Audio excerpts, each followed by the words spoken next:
Good morning and welcome to Tribune News on Q, your go-to morning news source only here at Daily Tribune.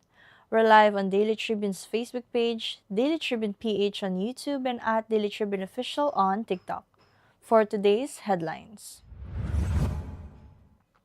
Sara Duterte declared her 2028 presidential bid, fracturing the Marcos Duterte alliance and igniting an early high-stakes political battle in the Philippines. The Department of Justice said the decision to surrender or transfer alleged co-perpetrators of former President Rodrigo Duterte to the International Criminal Court is primarily an executive prerogative. Malacanang wished Vice President Sara Duterte luck following her announcement she is running for president in 2028. Risa Hontiveros reaffirmed support for the Philippines' cooperation with the International Criminal Court amid opposition tensions after remarks by Bam Aquino favoring local trials for drug war cases. And for our international news, garbage-choked streets and overloaded landfills threaten Jakarta as the megacity confronts a worsening waste crisis. Nuclear power is edging closer to entering the country's energy mix, with Manila Electric Company securing funding to assess its viability.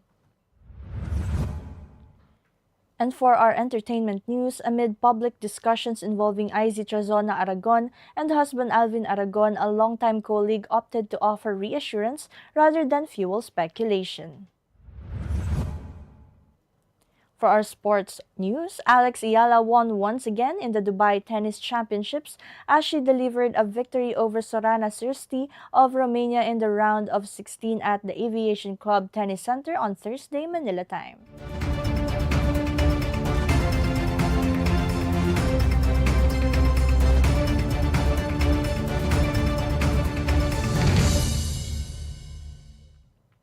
Today is the 19th of February 2026, Thursday, and I'm Chynna Basillaje, bringing you today's top stories. Let's kick things off with today's weather.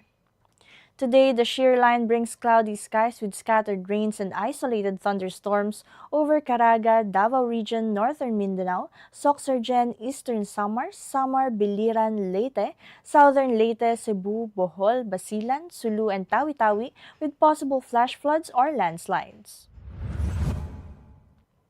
The northeast monsoon affects Luzon, Visayas, Cagayan Valley, Apayao, Kalinga, Mountain Province, Ifugao, Aurora, and Quezon, causing light rains with no significant impact. Metro Manila and other areas will see isolated light rains. Winds are moderate to strong in Luzon and eastern areas, light to moderate elsewhere, with rough to moderate coastal waters. And for our traffic update, light traffic is reported at Balintawak Toll Plaza, Bocaue Toll Plaza, and San Fernando to Mexico northbound and southbound lanes. Approaching Mindanao Toll Plaza, motorists may encounter an approximate 300-meter vehicle queue. NLEX Connector Magsaysay entry ramp is closed for maintenance and enhancement works from February 12 to February 19. Motorists are advised to take alternate routes. Pulilan northbound exit and southbound entry are temporarily closed for road enhancement works at Pulilan Interchange from February 15 to February 20. Alternate routes are recommended. All other areas of NLEX, SCTEX, and NLEX Connector, including toll plazas and interchanges, are experiencing light traffic. And now let's move on to this morning's headlines. Vice President Sara Duterte announced her 2028 presidential run, formally breaking with President Ferdinand Marcos Jr. and ending the Marcos Duterte alliance. She apologized for supporting Marcos in 2022, cited corruption and policy failures, and said she left the cabinet over the 2025 budget. The daughter of former President Rodrigo Duterte framed her bid as a duty to serve. PDP Laban backed her candidacy while the Makabayan bloc urged accountability ahead of the 2028 race. And the Department of Justice says any move to surrender or transfer alleged co-perpetrators of Rodrigo Duterte to the International Criminal Court is an executive decision under Ferdinand Marcos Jr. However, any directive from the Supreme Court of the Philippines would prevail. Officials also stress no arrest warrants have been issued, the country is no longer an ICC member, and any action will follow formal legal orders and procedures. And Malacanang wished Vice President Sara Duterte luck after her 2028 presidential announcement, but Presidential Communications Office Undersecretary Claire Castro flagged controversies, including her apology for administration shortcomings and criticisms of the 2025 budget as corrupt. Duterte admitted some of Ferdinand Marcos Jr.'s campaign promises were unfulfilled and anticipated impeachment complaints for distancing herself. Observers saw her early bid as political strategy, while critics urged her to own past missteps, including unreviewed DepEd programs, undelivered school materials, and misuse of government funds.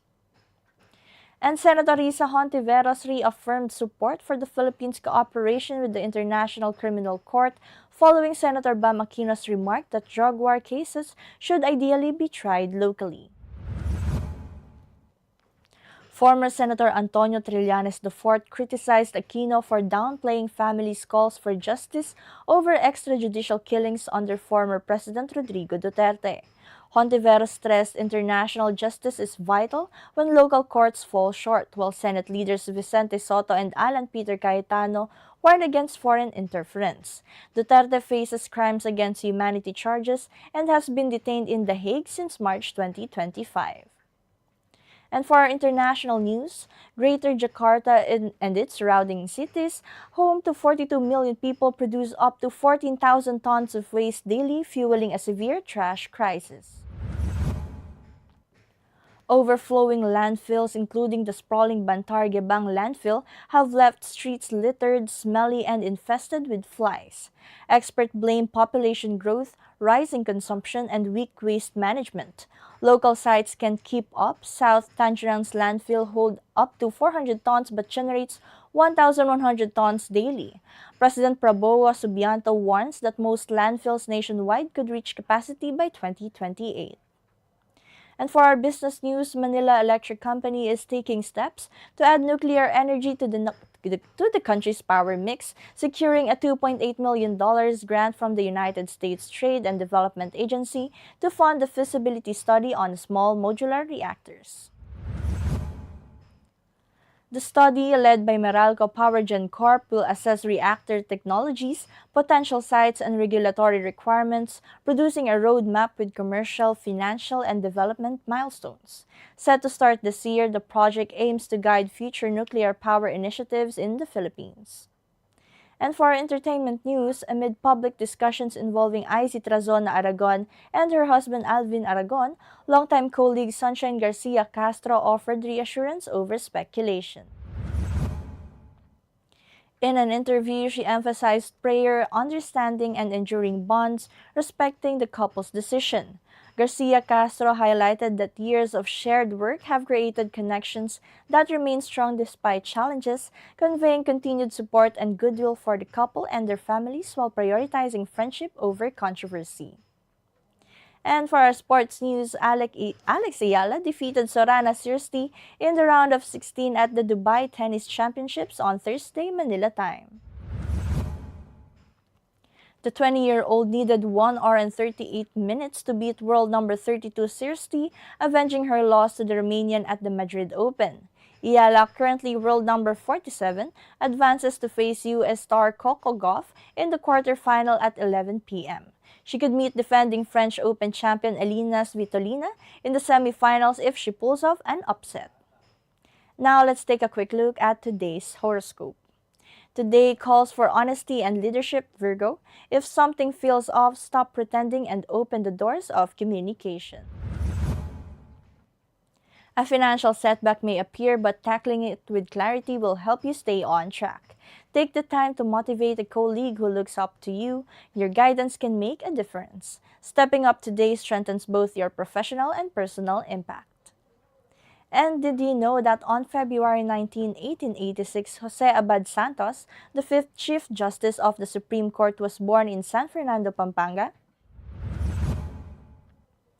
Known for his integrity and simple living, Abad Santos became Chief Justice on December 24, 1941. During World War II, he chose to stay in the Philippines rather than evacuate with President Quezon, serving as government caretaker in Japanese-free areas. Captured by Japanese forces in Cebu, he refused to swear allegiance to them. On May 2, 1942, he was executed in Malabang, Lanao, telling his son Pepito, "It is an honor to die for one's country, not everybody has that chance." And this morning's viral comes from a TikTok video that has racked up 1.4 million views, and on a normal day, the message will have you guessing, but on Chinese New Year, it's normal. In the clip, the user added the message of their Grab driver saying a dragon is blocking the way, and yes, it's the dragon you typically see during the Chinese New Year. And that's all for now, mga katribu. Join us again at 1 p.m. for more updates. This has been Chynna Basillaje for Tribune News on Q.